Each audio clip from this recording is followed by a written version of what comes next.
Halo, selamat sore. Kita ketemu lagi nih di Dikdok. Kita masih menghubungkan sama Dokter Lotar, teman-teman. Apakah Dokter Lotar sudah tergabung? Hai, Grace. Teman-teman, kita nungguin Dokter Lotar gabung dulu ya. Sekalian nunggu teman-teman seperti biasa. Mana ya Dokter Lotar ya?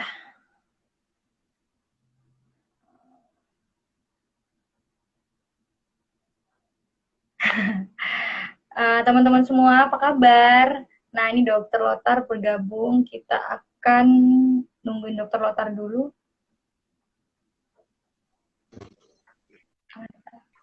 Halo, Dok. Halo, suara saya kedengaran Sore, nggak, Mbak? kedengeran, Dok. Oh iya, oke. Sore, Dokter. Sip. Kita masih nunggu Selamat sore. beberapa menit dulu, nunggu teman-teman gabung. Sambil nunggu teman-teman, Oh iya. sambil sapa-sapa dulu, Dok. Ini udah ada yang gabung, udah ada Grace. Hai, Grace. Ada siapa lagi nih? Ada Diana underscore P. Hai. Terus ada siapa lagi nih ya? Mungkin dokter kenal nih, teman-teman dokter mungkin. Hai, Gisel. Gisel juga udah gabung. Ada siapa lagi? Ya, halo teman-teman.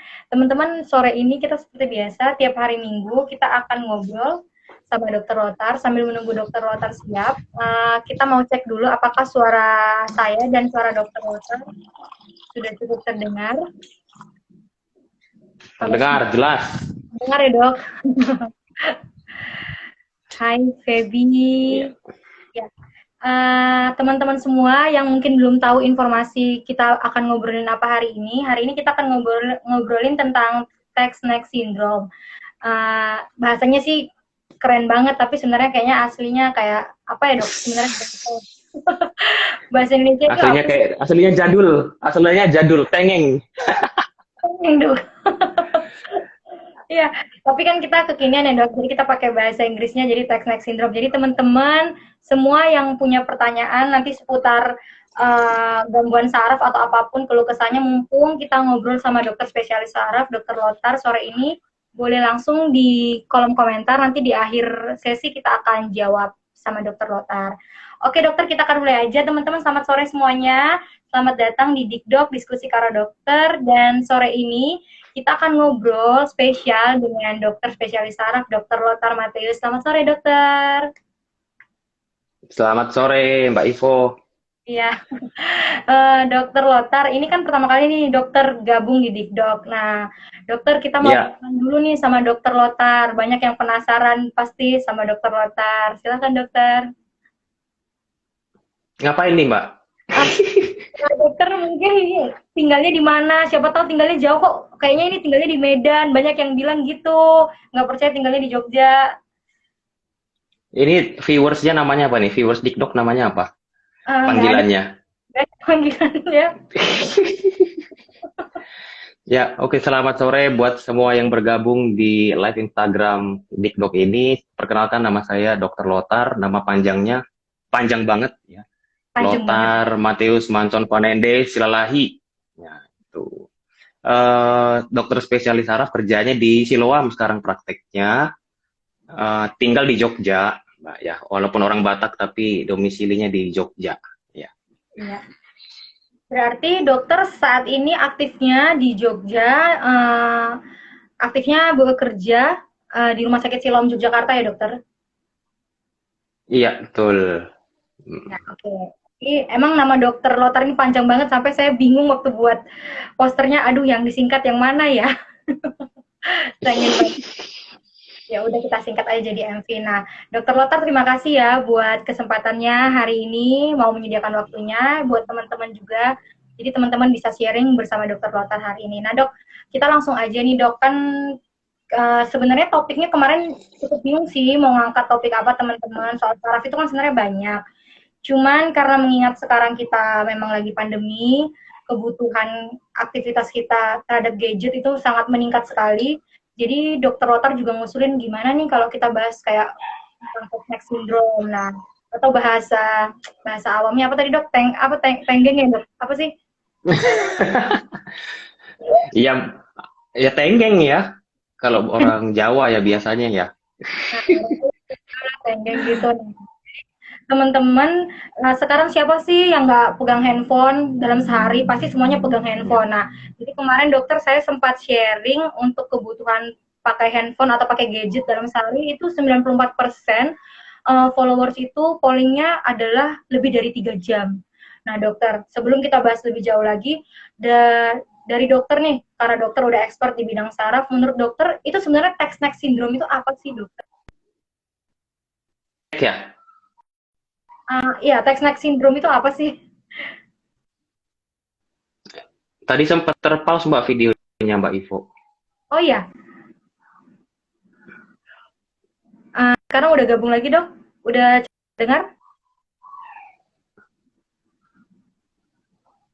Halo dokter Lotar? Masih Masih keputus Mbak. Hmm,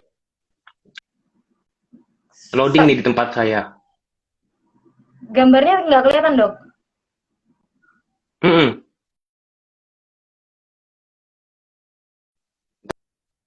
Iya. Udah bisa belum dok? Belum ya? Suaranya lancar. Nah, Gambarnya ini lumayan nih. Nah, ini. Udah oke. udah ya dok? Sorry ya teman-teman, Iya, maaf ya oke. dokter.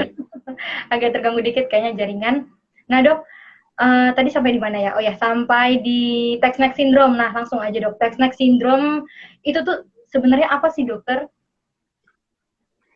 Ya, jadi text syndrome itu sebenarnya gejala yang dimilenialkan ya, di masa kini kan. Itu eh, namanya kita lihat satu-satu ya. Sindrom itu kan artinya bahasa awamnya kumpulan gejala, neck itu leher, teks itu ya teks ya, tapi dalam dalam hal ini konteksnya tuh texting ya. Jadi kalau misalnya sekarang kan pakai HP, orang jalan lihat kan texting itu ngetik-ngetik lah di HP gitu ya, baik itu sambil jalan ataupun sambil duduk mungkin ya, mungkin juga sambil tiduran kayak gitu. Nah, jadi texting syndrome itu sebuah gejala pada leher akibat kebiasaan texting ya, atau saat melihat uh, gadget lah dalam hal ini sekarang gitu. Gejalanya itu paling umumnya ya pasti rasa nggak nyaman, rasa nyeri, kayak gitu.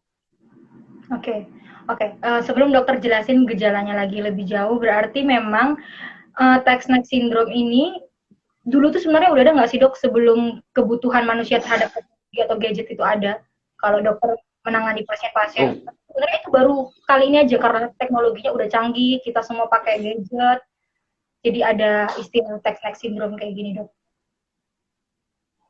sebenarnya udah ada banget ya. Dulu kan kita nulis pasti di meja kan nunduk ya. Oh, Terus kalau zaman dulu sebelum ada gadget ngapain lagi ya? Misalnya ya baca koran ya mungkin ya, kayak gitu. orang. Baca majalah, baca buku, kayak gitu kan. Jadi ada timbul-timbul nggak nyaman. Cuma memang jadi concern dalam beberapa tahun terakhir karena memang mungkin bisa dibilang hampir 100% ya. Kita itu hidup dengan gadget, apalagi pandemi, PPKM, terus anak-anak juga belajar jarak jauh dan sebagainya lah kayak gitu. Hmm. Oh iya iya benar-benar. Berarti dari dulu memang ada, cuman sekarang lebih di spesialkan karena texting ya dok, khususnya kita karena bahas texting tadi. Nah dok, tadi kan ada dokter bahas ya sindrom kan berarti kumpulan gejala.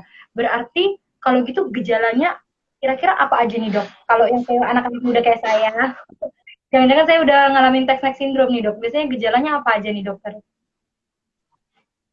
Yang jelas utamanya nyeri ya. Mm-mm.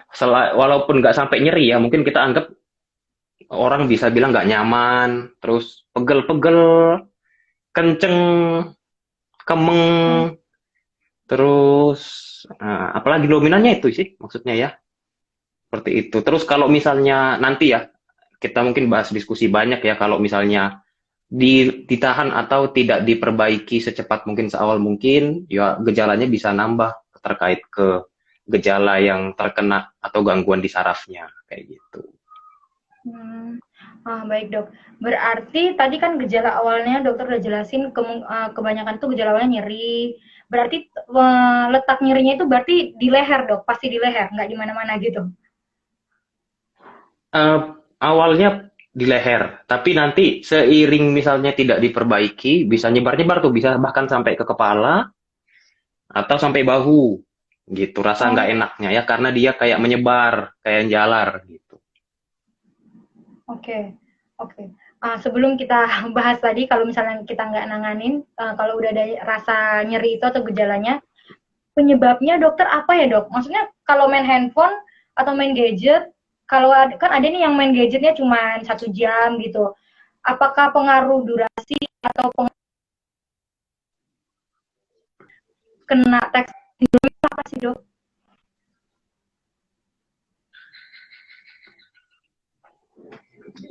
Tadi agak terputus juga, Mbak, tapi kedengeran kok pertanyaannya. Ya, jadi banyak faktor. Semuanya yang disebutin benar sih, semuanya. Jadi dari durasi kita main gadget ya, dalam hal ini texting, terus kemudian posisi jelas. Jadi gini, mungkin jelasin aja ya. Kepala kita tuh kira-kira dewasa tuh rata-rata 5 kilo nih beratnya. Kalau posisi duduk lurus, tegak gini ya. Nah, tapi kita posisi texting kan kita nunduk agak miring ya, maksudnya nggak posisi tegak gini. Nah, mungkin bisa dibayangin misalnya ada kita nahan beban dibanding waktu posisi lurus sama agak agak kita miring kan otomatis tumpuannya akan lebih berat kalau posisi bebannya di miring ya gitu. Nah, dalam hal ini kalau dari banyak penelitian-penelitian itu kalau kita nunduk 30 apa 15 derajat aja, kepala kita yang 5 kilo ini seakan-akan menahan berat 12 kilo Oh, gitu, Mbak. Jadi nambah gitu. Apalagi makin derajatnya makin miring lagi ke depan. Kalau 30 kilo bisa sampai 18, 45 kilo itu kayak leher tuh menahan beban 22 kilo, bahkan 60 bisa 25. Jadi eh, semakin miring itu leher itu eh, akan menahan beban kepala itu semakin besar karena harus menahan dia untuk melawan gravitasi kan gampangnya gitu. oh gitu. Tadi dokter tadi sebutkan berapa dok? Berapa derajat awalnya dok? Misalnya normalnya nih kita nunduk nunduk, nunduk Kalau normal itu. kalau normal itu kalau normal tegak gini ya, gini nyamping gini ya, tegak ya, gitu, nggak nunduk itu berat normal kepala kita rata-rata 5 kilo sama isinya lah, tengkoraknya, otaknya, gitu. Jadi leher nahan beban 5 kilo nih kalau kita duduk tegak gitu. Oh. Kalau Nah, tadi semakin miring, ya. 15 derajat itu seakan-akan leher ini jadi numpu berat badan ini kira-kira 12 kilo jadinya. Jadi udah naik 2 kali lipatnya ya dengan miringnya padahal cuma dikit ya 15 derajat gitu. Hmm. Ya, ya, ya, ya, ya. Wah, baru tahu saya dok. Oh, berarti ya, berarti karena tadi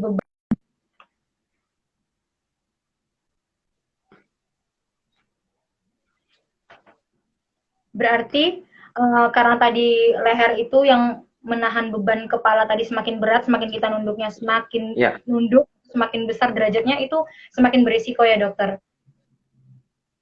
iya betul karena kan leher itu kan tumpuan ya, salah satu tumpuan badan selain yang utama itu punggung bawah, boyok ya istilahnya. Jadi kalau numpunya berat ya dan diulang dalam durasi yang lama, dipertahankan di durasi yang lama, dilakukan rutin setiap hari, itu otomatis otot-otot di situ, tulang, sendi-sendinya akan menahan eh, berat badan yang besar atau berat kepala yang besar. Ya udah jadinya seakan-akan seperti menua lebih cepat, gampangnya gitu.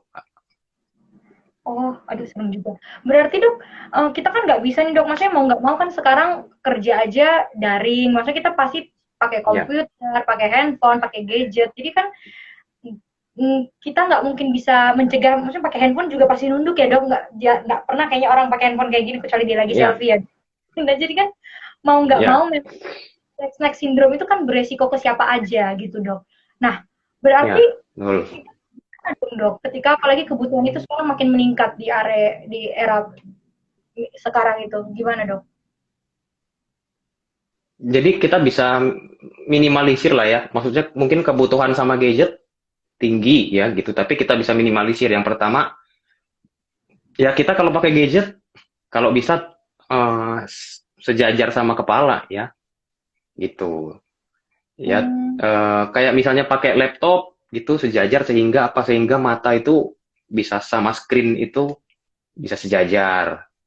Diusahakanlah posisinya sehingga tidak membuat kepalanya agak nunduk gitu ya. Terus kalau memang itu tidak bisa banget dilakukan, ya berarti ketika kita bekerja dengan gadget itu hindari di satu posisi dalam jangka waktu lama gitu. Jadi misalnya kita eh, texting gitu, ada beberapa waktu break, terus udah kita kayak peregangan gitu ya. Jadi kembali digerakkan lagi gitu. Jadi jangan biarkan dalam satu posisi dalam durasi waktu yang lama. oke. Ya, seperti itu. Normalnya dok, maksudnya amannya itu kira-kira kita kalau misalnya lagi main gadget tuh berapa lama dok baru kita bisa bisa melakukan peregangan? Banyak yang nggak tahu kayaknya Nggak dok. ada, sebenarnya nggak ada panduannya ya, maksudnya seberapa lama yang aman sih. Karena apa? Karena prinsipnya sesebentar mungkin waktu atau sedikit mungkin waktu untuk bisa miring, ya, waktu untuk posisi kepala itu menunduk dan kembali lagi ke posisi normal gitu lebih baik kayak gitu. Jadi intinya kalau udah keasikan banget jangan jadi autis banget sehingga lupa sama lehernya, tapi uh, ketika ada waktu ya udah taruh terus peregangan lah kayak peregangan senam ya, lihat kiri, lihat kanan, atas, ke Hmm, bawah kayak gitu ya. oke. Aduh, berarti harus ingat ya. Masalahnya dok kalau udah main handphone atau lagi kerja pasti pasti nggak ingat sih dok. Gimana dong? Ingatnya kalau udah sakit, Mak. Oh iya, oh iya. Kalau udah sakit baru Nah, dipegangin malah baru lupa ya aja. Iya, iya. betul. Nah, Oke, dokter tadi kan berarti itu tadi kita bahas tentang texting. Nah, tadi malam itu kan Ivo juga sharing tentang misalnya kebiasaan kita tuh kan sebelum tidur atau lagi duduk atau lagi tidur tuh pegang handphone ya dok. Nah, kebanyakan itu kan ada dua nih, ada dua jenis pegang gadget, pegang handphone yang Ivo sharing. Nah, tadi malam itu sampai sekarang kebanyakan itu posisi miring kayak gini dok. Jadi sambil miring sambil pegang handphone gitu. Nah, kalau tadi kan menunduk, kalau hmm. gimana resikonya? Apakah sama sama yang tadi posisi nunduk itu? Prinsipnya sama sih, Mbak. Karena apa? Karena kan waktu kita miring itu eh, titik tumpu beban kepalanya berubah. Jadi kalau miring ke kanan berarti ada satu sisi yang nahan lebih besar, satu sisi nahannya nggak, satu sisi bakal ototnya ketarik banget kan. Jadi bisa bayangin ya, misalnya ini normalnya, terus misalnya numpuk ke salah satu sisi, yang ini bakal ketarik banget kan. Yang ini nahan, ini bakal tertarik. Jadi prinsipnya sih karena itu tumpuan ya, kayak istilahnya pondasi ya atau tiangnya ya. Jadi sama aja sebenarnya, cuma beda posisi aja ya. Nah, tech snack itu karena kebanyakan kan kita pakai nunduk depan ya, tapi nunduk miring kanan, kiri itu yang terjadi sih sama.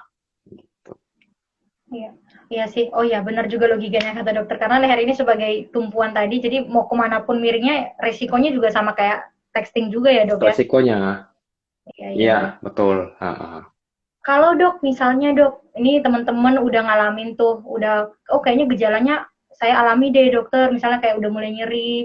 Nah, mereka tuh tindakan yang pertama mereka bisa lakukan sebelum kontrol ke dokter atau bisa sebelum konsultasi ke dokter itu apa ya dok, misalnya ngatasin itu?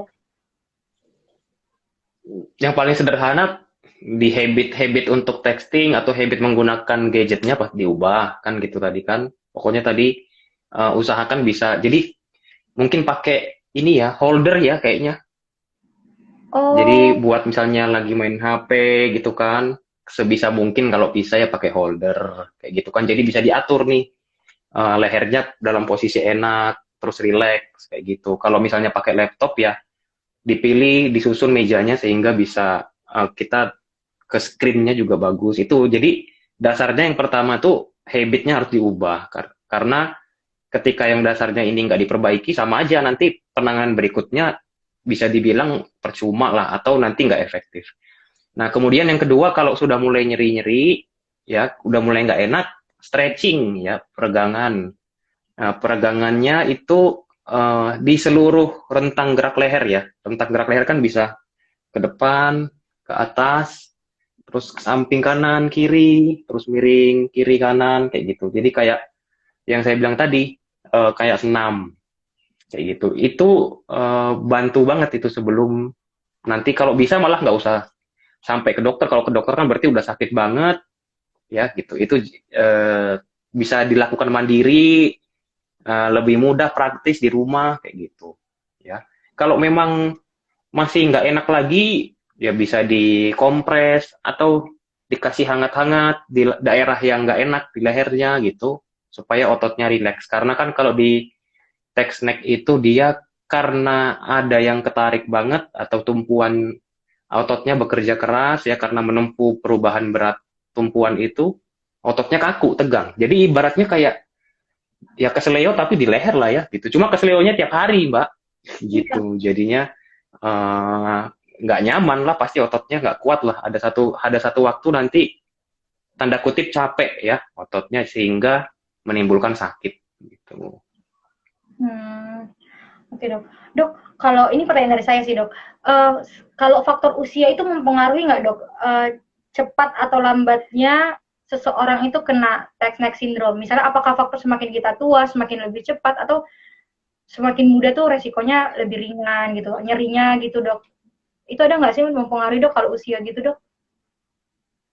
Ada pasti karena kalau misalnya di orang muda usia dewasa atau lanjut usia pasti fungsi nahan lehernya itu udah terganggu. Jadi mungkin malah gini kalau orang yang udah usia lanjut mungkin texting 1 hari gitu misalnya ya udah nggak enak gitu. Tetapi kalau yang muda kan ototnya masih fit, masih kuat, dia masih bisa kompensasi, masih bisa nahan. Mungkin kebiasaan 1 minggu, 2 minggu atau sebulan nggak ada kerasa apa-apa gitu. Jadi lebih ke ketahanan ininya ya, ketahanan lehernya yang berbeda. Jadi pengaruh sekali dari usia Hmm, itu.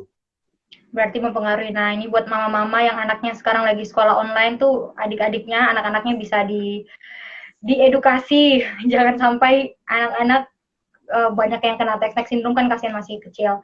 Nah dokter, tadi kan dokter ajarin tuh peregangannya. Itu biasanya kalau kita mau melakukan peregangan tadi tuh minimal berapa menit dokter? Kalau teman-teman nanti mau coba di rumah. Eh, di sederhana aja sih paling 10 sampai 15 menit untuk tadi stretching ya di otot-otot leher dan yang paling penting di seluruh rentang gerak lehernya dilatih ya atau diregangkan lah, di stretchingkan kayak gitu. Terutama Hmm. kalau kalau semakin sering memang tuntutan pekerjaannya buat lihat gadget, nunduk sebagai itu harus lebih sering lagi ya maksudnya. Jadi bukan cuma sehari berapa lama, tapi misalnya kayak gini ya, on screen 1 jam, nah berarti ada ambil waktu untuk break, untuk stretching gitu. Nanti lanjut lagi, ya selanjutnya lagi ada waktu lagi break untuk stretching gitu. Jadi bukan hanya durasi aja, tapi tergantung dari aktivitas. Jadi beda-beda tiap orang ya rekomendasinya ya, karena tiap orang kan di gadgetnya kita nggak tahu ya kebutuhannya gimana. Iya ya. Ya dok. Kalau misalnya dok, misalnya nih kita nggak ada keluhan nih, tapi kalau misalnya mau konsultasi aja tuh nggak apa-apa dok. Cara ngecek gitu loh dok, ngecek saraf maksudnya Konsultasi. masih oke apa enggak ya. Sama ini kan main gadgetnya sering gitu. Udah seusia gini masa nggak pernah konsultasi Hmm. kayak gitu juga nggak dok? Eh, ini kondisi ada gejala apa enggak nih, Mbak? Ceritanya nggak ada gejala dok, cuman kayak pengen kayak cek pemeriksaan saraf itu kalau khususnya untuk text neck syndrome itu bisa bisa kita konsultasikan ke dokter nggak walaupun tanpa ada gejala. Oh gitu. Nah, masalahnya kan paling gini ya, paling kalau untuk ngecek apakah dari lehernya, tulangnya ada problem apa enggak sih, paling bisa sih seperti itu ya Mbak ya, gitu. Cuma kan balik lagi namanya sindrom kan ada gejalanya ya, gitu. Jadi kalau misalnya datang nggak ada gejalanya, terus paling konsultasinya gini, dok, tulang leher saya masih baik apa enggak, gitu bisa dicek kayak gitu. Ya. Oh, iya, iya, iya, betul, betul, betul. Iya. Hmm. Nah, dokter, berarti tadi tuh selain yang dokter bilang peregangan, misalnya bisa pakai alat bantu, apa tadi, holder, untuk handphone holder gitu, ada Ya. solusi lain nggak dokter selain itu? Apakah ada olahraga-olahraga tertentu yang bisa membantu? Sebenarnya olahraga tertentu sih enggak ya, karena eh, kita tujuannya itu dengan peregangan aja cukup sih sebenarnya untuk menguatkan ya. Jadi peregangan otot itu bisa menguatkan, bisa juga melemaskan juga ya. Jadi istilahnya ototnya udah nahan beban berat gitu ya, dia kondisi kaku ya, kayak kita udah capek kan, pegel-pegel semua gitu kan. Nah, kayak ditarik lagi gitu sehingga nanti bisa siap lagi untuk dalam hal ini nopang berat kepala gitu. Hmm, Ya jadi kalau untuk olahraga spesifik sih nggak ada sih maksudnya. nggak ada ya dok? Kirain ada. Mm. Oke. Nah, ini pingin tahu aja sih dok. Tadi kan gejalanya itu awalnya dokter sebutkan paling nyeri di leher gitu. Kalau kita mau, kalau Ya. dokter yang pasien-pasien yang datang ke dokter itu biasanya gejala-gejala ini dari gejala ringan, sedang sampai berat itu apa aja sih dok? Pingin tahu gitu. Kalau text-neck syndrome itu. Gejala ringan ya pegel, kemeng itu ya tadi ya. Nah, terus kalau semakin misalnya nggak diubah ya, nah mungkin cerita dikit ya. Jadi pertama mungkin cuma ototnya aja Mbak. Kalau masalah otot kan tanda kutip ringan ya maksudnya. Ya kayak kita habis kegiatan capek gitu ya. Tapi kalau posisi ini dipertahankan, nah bukan cuma otot yang kena, otot, sendi-sendi di leher, terus kan kalau sendi di leher kan tersusun lurus gitu ya, gitu. Nah, jarak antar sendinya atau susunan sendinya juga berubah, tidak menutup kemungkinan nanti sampai ke sarafnya juga akan terlibat, istilahnya gitu. Jadi istilahnya mungkin dibilang ada agak saraf kejepit dalam jangka waktu panjang jika perubahan ini tidak dilakukan ya di text neck itu bisa gitu. Jadi nah kalau udah saraf kejepit gejalanya apa ya? Gejala yang saraf kejepitnya nanti ada rasa kesemutan, kayak kesetrum listrik, bisa sampai jalar ke tangan gitu. Hmm. Waduh, serem juga ya dok kalau dibiarin ternyata bisa sampai Iya, menjadi oh, oh. aman. Oke. Nah, dokter, kita sambil mau jawab pertanyaan teman-teman yang udah masuk, kita mau sapa-sapa dulu. Mungkin ini ada teman-teman dokter yang dokter kenal. Ini ada siapa aja nih? Ada banyak banget nih. Dan pertanyaan yang masuk itu sebenarnya banyak banget dokter. Kemarin dari DM dan ini juga udah mulai masuk. Kayaknya banyak yang sarafnya kena gangguan deh dok. Masih muda-muda loh ini nih pada nanyakin ya. Kita coba lihat yang dari live dulu ya. Ada pertanyaannya dari siapa nih? Buat teman-teman yang mau tanya, boleh langsung tanya ya, karena kita lagi di sesi tanya jawab. Mana ya tadi ya dok? Bentar ya dok. Aduh, duh. Mana sih tadi? Ini dok, dari Aindah PS, pertanyaannya, mau tanya kalau kerokan di bagian leher itu boleh nggak ya? Soalnya kebiasaan kalau apa nih? Kalau kalau capek pasti kerokannya di sana. Oh iya dok, aman nggak sih dok? Aduh, aku sih nggak pernah kerokan di leher itu boleh nggak dok? Ya jadi kalau secara medis kerokan itu eh, kita berulang-ulang ya ngasih, biasanya terserah sih pakai apa ya, pakai koin lah, pakai apa lah, biasanya sih uang logam ya, uang logam 100 zaman dulu ya paling nikmat kayaknya gitu. Nah, sebenarnya secara medis sih bisa membantu ya, karena apa, karena dengan dikerok itu kan jadi merah ya, merah itu aliran darah di ototnya terutama jadi lancar, sehingga yang awalnya misalnya kaku-kaku karena aliran darah bagus, nutrisi ke ototnya bagus, jadi bisa membantu mengurangi nyeri, terus relaksasi di otot juga gitu. Cuma yang harus diseimbangkan juga, jangan sampai pertama terlalu berlebihan ya kerokannya, karena apa? Karena sakit ya satu, yang kedua itu kalau kerokan kan pori-pori kebuka Ya. ya. Kalau pori-pori kebuka akan memperbesar kemungkinan infeksi bisa masuk ke kulit. Nah, kayak gitu. Dibandingkan kalau pori-pori yang nggak kebuka sebelum itu. Jadi kalau dibilang boleh, ya boleh aja. Memang secara medis, kedokteran bisa bermanfaat untuk yang gangguannya di otot ya, di masalah otot. Oke.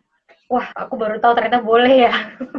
Nah, itu untuk AIDA itu ternyata boleh ya, tapi kayak tadi dokter Lotar bilang selama gangguannya di otot ya dok, dan pasti ada resiko, maksudnya dibalik Ya, ke betul. juga pasti ada resiko lain gitu. Selain tadi itu juga membantu secara Ya. medis. Oke, semoga membantu ya Kak Aida. Terus ini ada pertanyaan dari @christine_. Pertanyaannya dokter, ada yang bilang kalau, aduh nggak bisa lihat nih dok, kalau kebiasaan melihat HP dari salah satu sisi, maka ada kemungkinan semakin besar minus. Nah, itu benar nggak dok? Wah, ini kayak konsultasi mata dia. Benar nggak dok? Kalau melihat HP dari salah satu sisi, besar minus. Ayo Oh, dokter bisa jawab. enggak sih sebenarnya gini, kalau misalnya dibilang apakah ada hubungannya nih kita miring kiri atau nunduk itu hubungan saraf langsung ke mata sih enggak sih, enggak.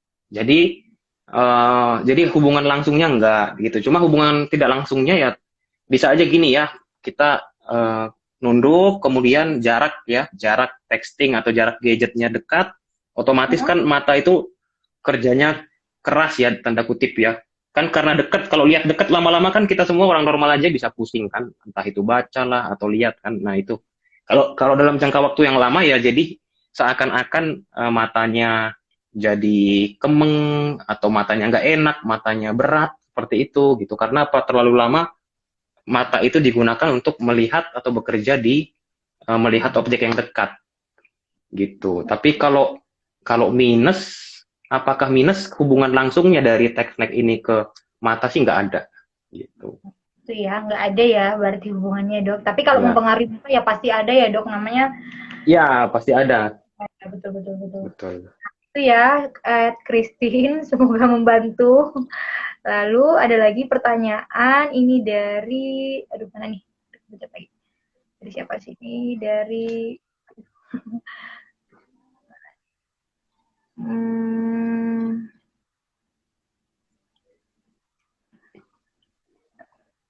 kelihatan nggak ya, bentar ya dok. Ditanya dong dok, saya sudah 2 hari tumpuan kakinya nyeri untuk dipakai jalan. Apakah bisa disebabkan saraf atau asam urat ya dok? Waduh, masih muda nih, udah asam urat. Itu gimana nih dok? Dari Agatha Vena. Udah dua. Aduh, ini tumpuan ini gini. eh, Kalau misalnya dibilang penyebabnya nggak bisa tahu pasti ya, karena kan harusnya ya tahu gimana sakitnya, periksa juga ya. Tapi kalau dilihat ini tumpuan kaki, nah tumpuan kaki itu asumsinya di telapak ya. Nah, kalau di telapak itu paling sering kalau misalnya memang usianya muda-muda gini tuh ada radang di selaput kakinya, radang di selaput otot yang di telapak kaki maksudnya gitu kan. Jadi di telapak kaki kan selain ada tulang, dia dilapisi ada juga selaput otot gitu, serabut-serabut otot. Nah, itu kalau misalnya eh, karena kebiasaan mungkin pakai sendal atau sepatu yang terlalu sempit, nah lama-kelamaan radang jadi bisa menimbulkan nyeri gitu, atau istilahnya sih plantar fasciitis ya, itu kalau istilah medisnya gitu. Jadi cuma kalau apakah disebabkan saraf, mungkin problem utamanya bukan gangguan saraf ya, tapi lebih ke masalah di selaput otot atau serabut otot di telapaknya gitu. Jadi bukan kerusakan sarafnya langsung. Nah, kalau asam urat jarang sekali sih di telapak gitu atau di tumpuan kaki ya, lebih ke sendi-sendi kecil, misalnya di sendi ibu jari kaki gitu, atau ibu jari tangan juga bisa. Nah, itu tuh agak lega ya kayaknya dia dengar dok itu bukan asam urat. Nah, kemungkinan besar itu tadi kayak ada gangguan di selaput otot telapak kakinya ya. Tapi kalau bisa langsung diperiksa Ya. aja. Bentar. Nanti takutnya kenapa-napa itu Kak Agatha Mm-mm. Vena Sambil udah. ini aja pakai pakai alas kaki yang enak lah, yang jangan yang keras-keras ininya, apa namanya, solnya atau buat tumpuannya itu coba ambil meminimalisir lah. Oh, bisa juga ya dok mengurangi rasa sakit ya berarti. Bisa, karena itu kan kalau di kaki memang cenderung itu agak bandel ya sakitnya. Kadang-kadang dengan obat susah diobatin karena apa? Karena kita tiap hari jalan ya, nggak mungkin kita nggak jalan kan. Jadinya ya diminimalisir paling nggak alas kaki itu tumpuannya harus lunak gitu. Bisa pakai memang beberapa sepatu atau sendal yang memang sudah dari pabrikannya udah enak lunak atau tambahan buat di telapaknya juga ada gitu. Iya, ya tuh dari jam dokter Lotar, semoga membantu ya. Ada sarannya lagi tuh, ganti coba cari sol sepatu yang lebih enak atau nyaman untuk ngurangin rasa sakitnya. Nah, kita lanjut ya dokter. Ada pertanyaan ini, teman-teman boleh tanya lagi ya ke kolom komentar, masih ada waktu. Kita mau jawab pertanyaan yang udah masuk ke DM Instagram itu dari @gisela_laras. Pertanyaannya dokter, kenapa ya kepala tiba-tiba sering pusing? Waduh, saya juga kalau nggak ada uang sering pusing nih dok kepala.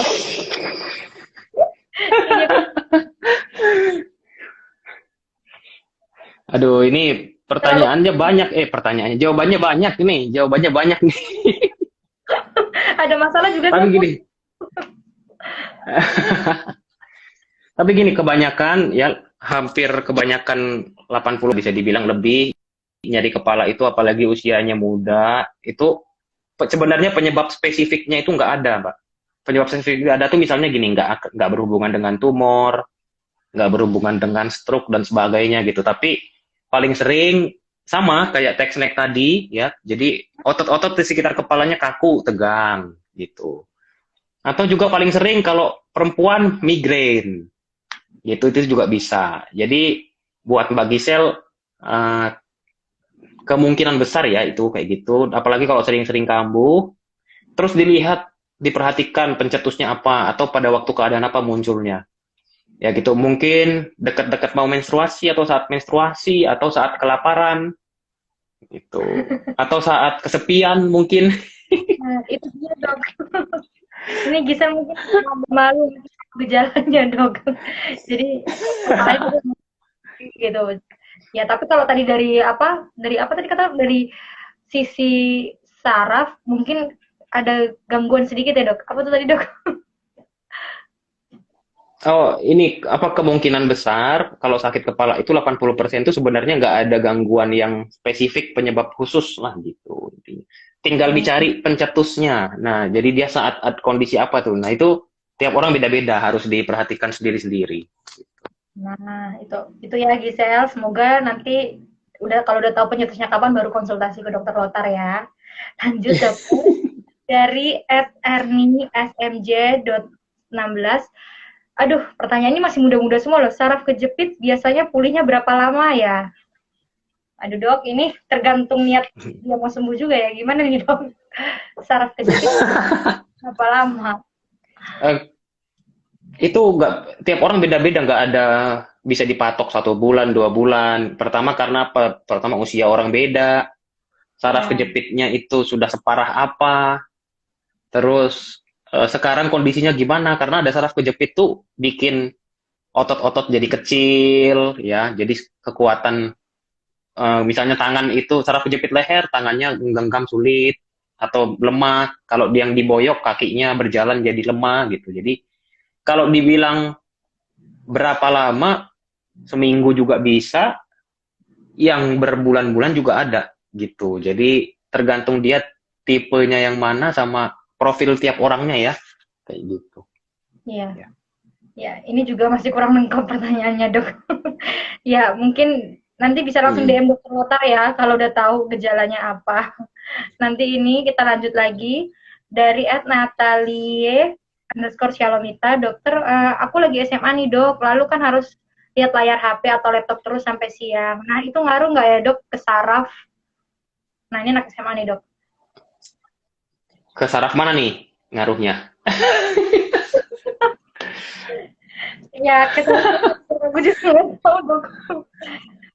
Oh, enggak, kita ini aja ya, konteks nih text neck ya. Tadi kalau konteks yang temanya sore ini kan text neck itu bisa berpengaruh kalau cara PJJ-nya ya, pembelajaran jarak jauh atau cara sekolahnya itu di on screen-nya itu nggak benar tadi ya. Jadi makanya usahakan kalau memang kelas kan biasanya kalau dengar-dengar katanya sekarang SMP SMA itu malah lebih sibuk ya, harus on screen time gitu. Jadi pilihlah posisi yang enak, kayak usahakan mata sama screen-nya sejajar gitu biar nggak terlalu nunduk.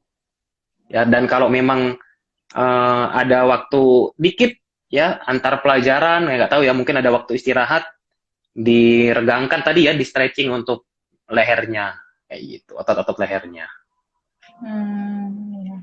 Nah, itu ya. Semoga menjawab juga Natali. Lalu, aduh, ini pertanyaan intermezzo ya, Dok. Tapi ditanyain aja. Gunawan Sid. Apa? Kalau hati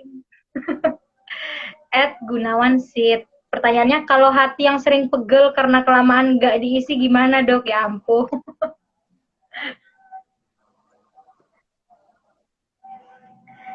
Dokter dengar suaranya? Dengar suara saya nggak? Tadi keputus apa tuh, Mbak? Oh ya, ini intermezzo sih, Dok. Dari Gunawan Sid. Nah, Pertanyaannya itu, kalau hati yang sering pegel karena kelamaan nggak diisi gimana, Kak? Aduh, nggak tahu juga nih saya jawabnya.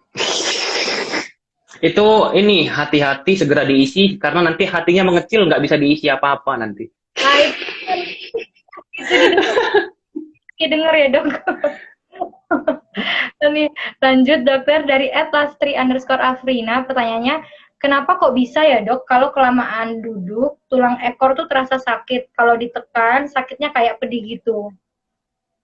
Kenapa tuh, Dok? Nah, itu bisa masalah dari ototnya ya. Jadi mungkin secara nggak sadar waktu duduk tumpuannya nggak seimbang ya. Harusnya kan kanan kiri seimbang. Ada mungkin cenderung lebih ke kanan sehingga ada numpuk di salah satu sisi, tekanannya lebih besar, jadinya lebih sakit nih. Apalagi tiap hari misalnya posisi kerja kebiasaan duduk, itu jadinya perih gitu. Oh, Jadi kalau seperti itu problem paling sering sama kayak yang text neck ya, dari otot.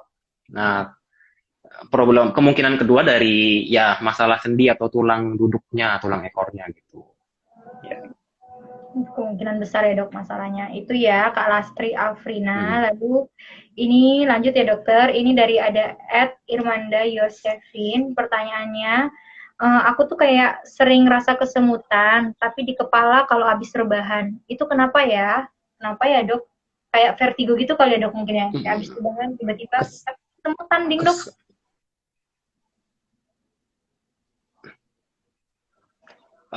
kes, kesemutan ya dia pertanyaannya ya. Kesemutan di kepala setiap habis rebahan. Kalau vertigo kan dia lebih ke goyang ya, rasa nggak seimbang atau bahkan muter gitu. Jadi kalau kalau rasa kesemutan itu di kepala, kemungkinan ya, kemungkinan itu waktu rebahan ke posisi duduk itu kecepetan, Dokter, pindahnya terlalu ekstrim lah gitu. Jadi posisi rebahan kan katanya habis rebahan ya, habis rebahan tuh bayanganku tuh kayak habis rebahan terus duduk atau berdiri gitu, terus kesemutan gitu. Ya itu kemungkinan karena pindah posisinya kecepatan, jadi darah tuh nggak sempat ke otak lah, kemungkinan besar kayak gitu. oh, iya iya iya bisa jadi sih, Dok. Itu kemungkinan karena Jadi mungkin faktor itu, faktor tensi juga gitu. oh, faktor tensi juga bisa ya, ya ampun. Ya, itu ya, Mm-mm. Amanda. Nanti coba tensinya dicek, siapa tahu emang bermasalah. Lalu lanjut, Dok. Terutama kalau ini ya, tensi yang pas habis rebahan gitu. Jadi tensinya jangan pas lagi biasa. Jadi tensi yang habis dari posisi baring atau rebahan ke duduk. Nah, pada saat posisi itu dicek. Oh, jadi pas lagi habis baring, ke duduk itu coba dicek tensinya gitu. Ke duduk, ya betul. Oh, nah itu boleh dicoba itu, Kak. Ya, Kakak. Nanti lanjut, dokter kita lanjut dari ada ini Veronica Jatuh. Pertanyaannya itu eh, bagian lengan atau tangan ke bawah suka ngilu bagian tulang dalamnya sakit banget sampai suka nangis ya ampun kasihan. Bagian lengan tangan ke bawah suka ngilu, Dok, sampai kayak ke tulang dalamnya itu kenapa ya, Dok?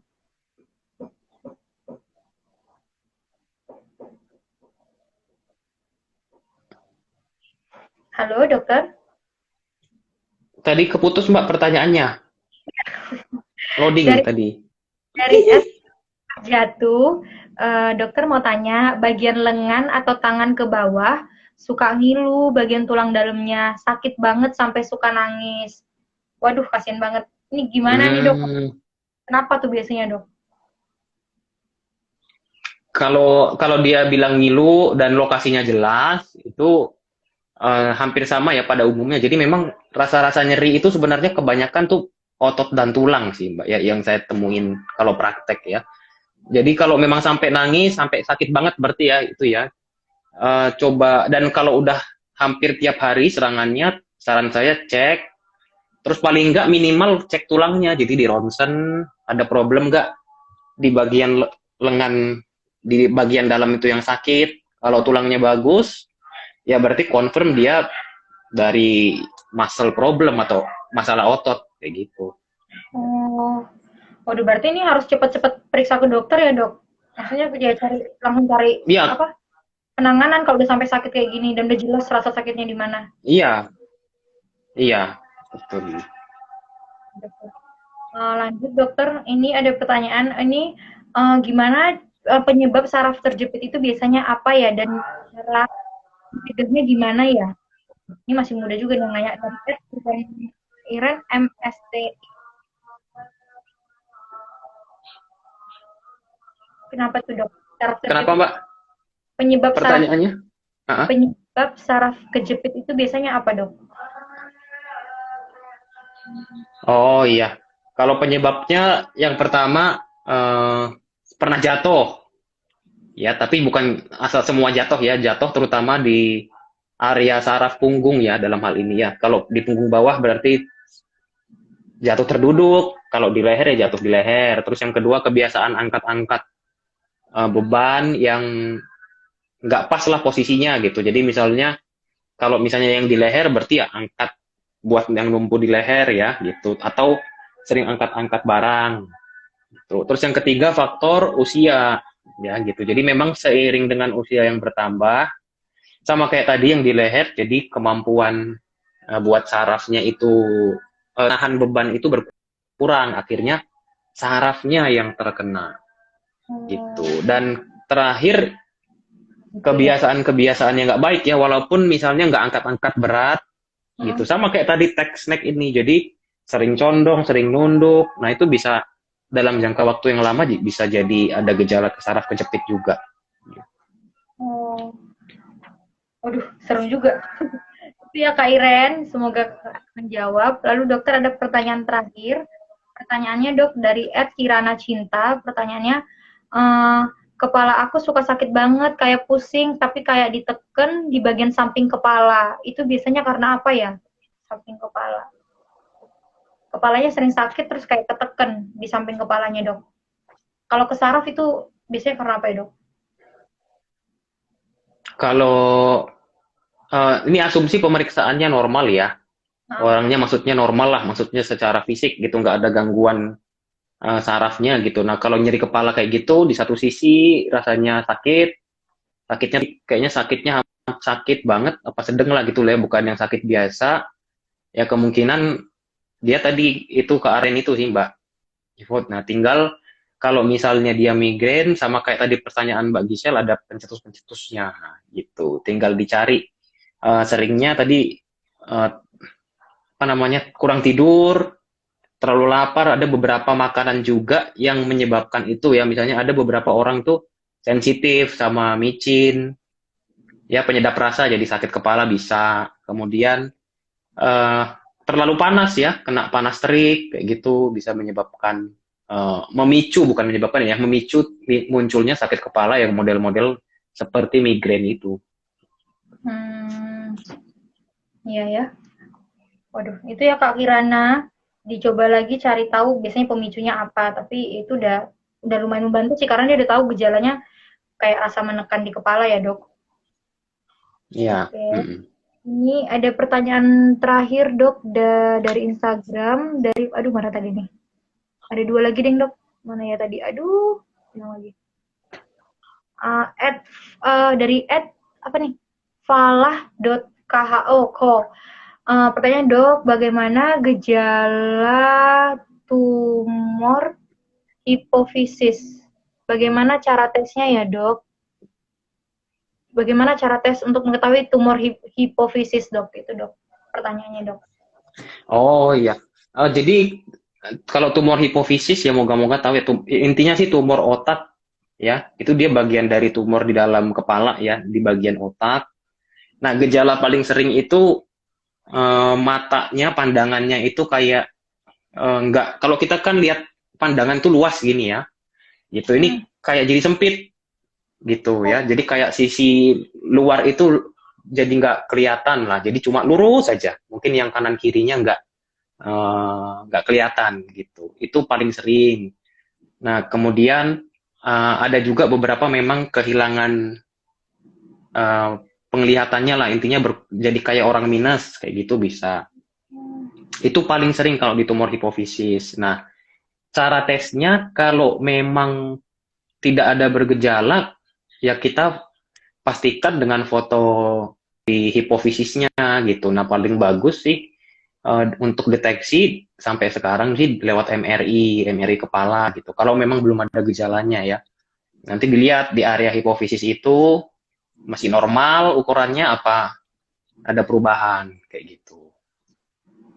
Jadi istilahnya check up ya, bukan tes ya, check up sih maksudnya.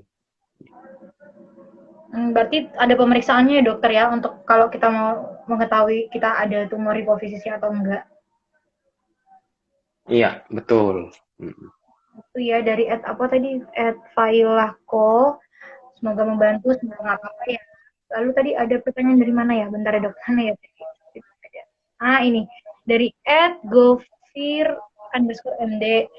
Pertanyaannya, kalau nyeri kepala karena dikejar-kejar tesis atau skripsi atau disertasi, masuk nyeri kepala apa dok?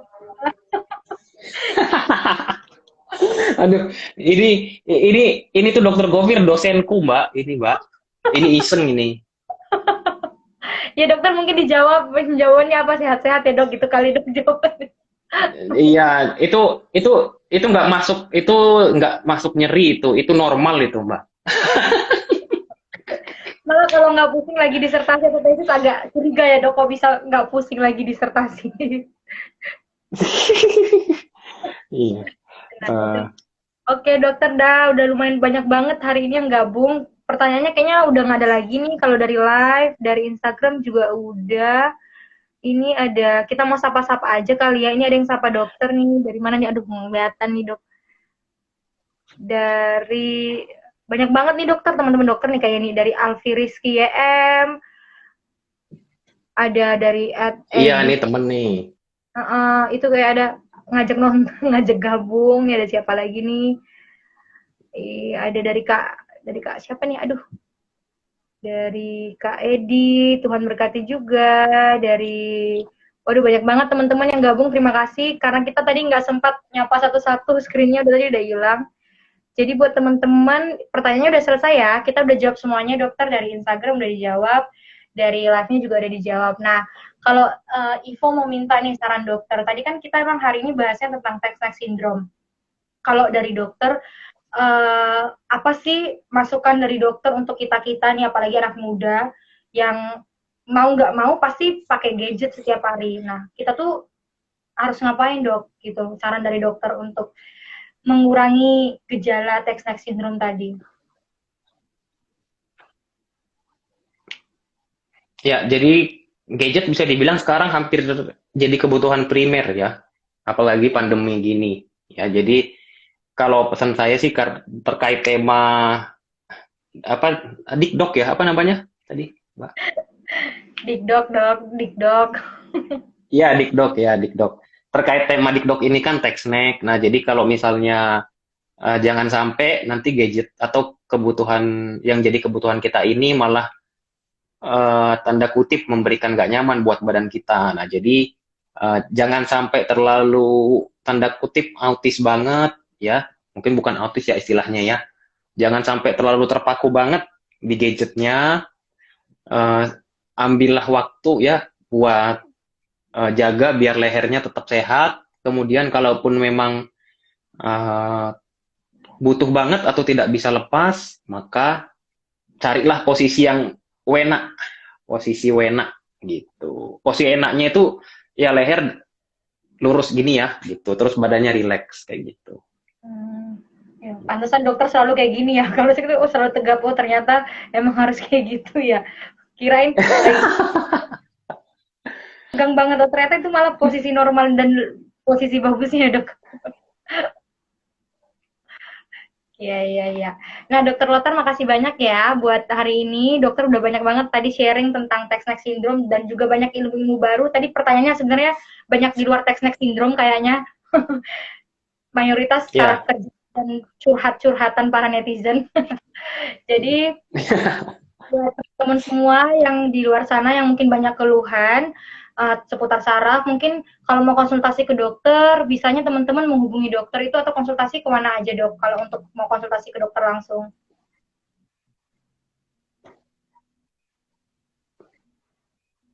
lewat kalau mau lewat IG juga boleh, DM juga boleh gitu.